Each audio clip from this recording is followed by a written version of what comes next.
Pemirsa, terima kasih Anda masih bersama Kominfo Newsroom. Kita ke informasi selanjutnya. Ketua Dewan Pengawas Komisi Pemberantasan Korupsi Tumpak Hatorangan Panggabean membacakan surat pemberhentian Lili Pintauli Siregar dari jabatan Wakil Ketua KPK. Tumpak menyebut surat pengunduran dari Lili Pintauli sudah ditandatangani Presiden Joko Widodo.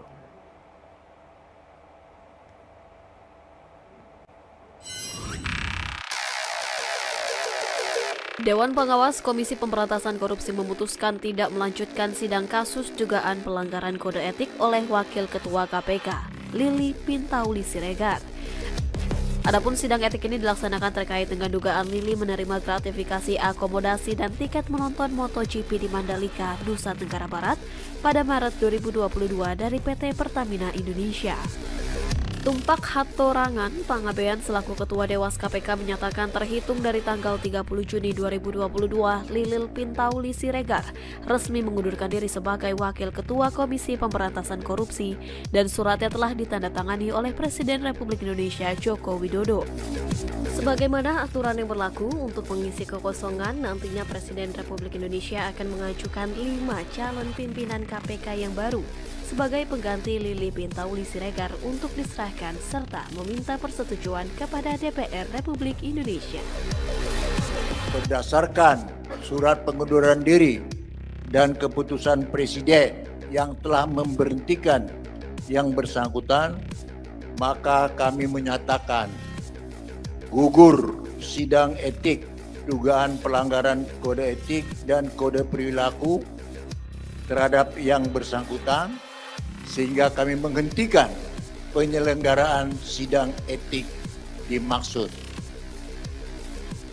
Dan tentunya penetapan ini akan kami teruskan nanti kepada pimpinan KPK, termasuk juga kepada Dewas KPK.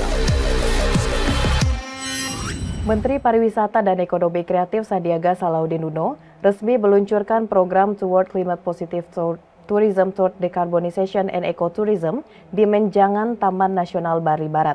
Peluncuran program ini bertujuan untuk meningkatkan kesadaran dan kepedulian terhadap lingkungan dari pemangku kepentingan pariwisata.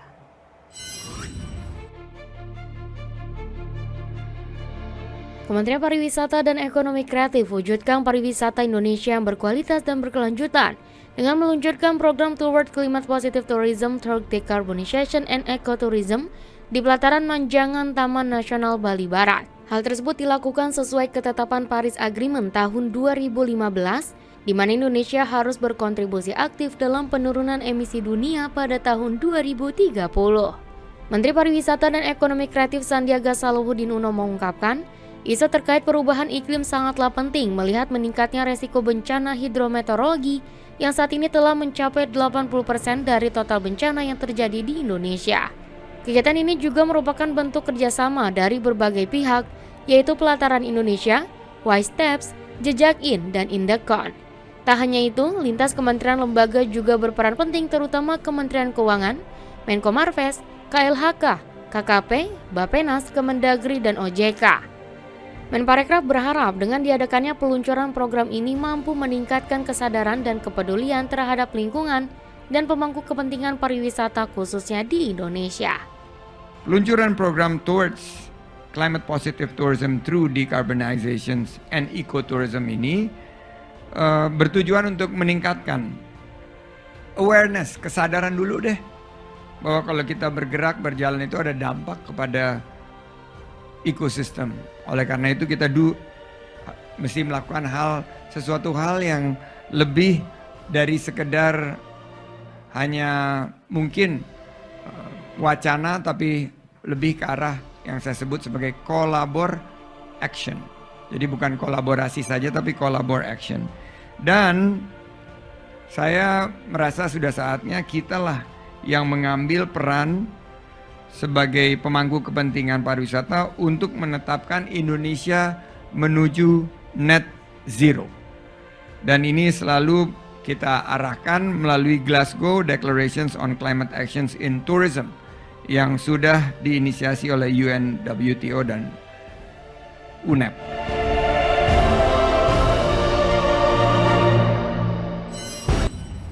Bank Indonesia bersama dengan Kementerian Perekonomian memperkuat sinergi dan kolaborasi dalam mendorong ekonomi digital Indonesia.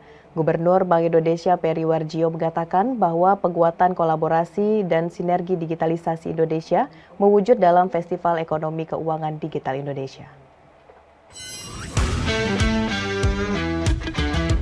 Gubernur Bank Indonesia Peri Warjio dalam pembukaan Festival Ekonomi Keuangan Digital Indonesia 2022 menyebutkan bahwa kolaborasi antara pemerintah, Bank Indonesia, dan industri digital menjadi kekuatan untuk menyelamatkan ekonomi Indonesia selama pandemi COVID-19 yang telah mengakibatkan perlambatan pertumbuhan ekonomi.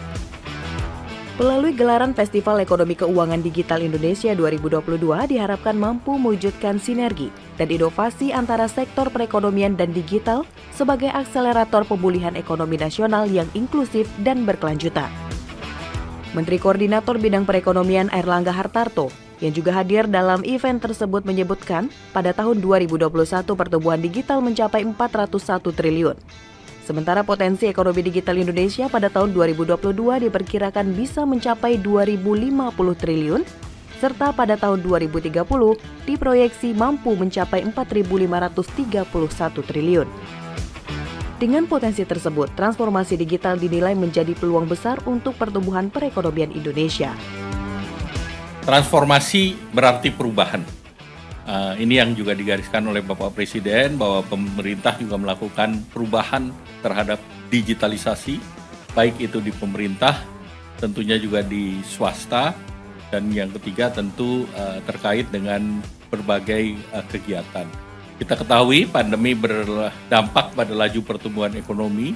Akselerasi inovasi teknologi ini menjadi salah satu strategi perubahan Indonesia guna pertumbuhan yang inklusif dan berkelanjutan.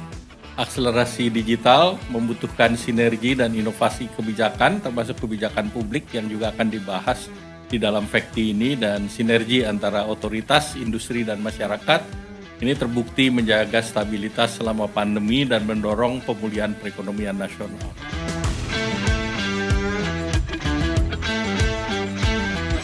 Pemirsa, usai jeda kami akan kembali dengan informasi mengenai strategi Pertamina BBM subsidi tepat sasaran. Sesaat lagi.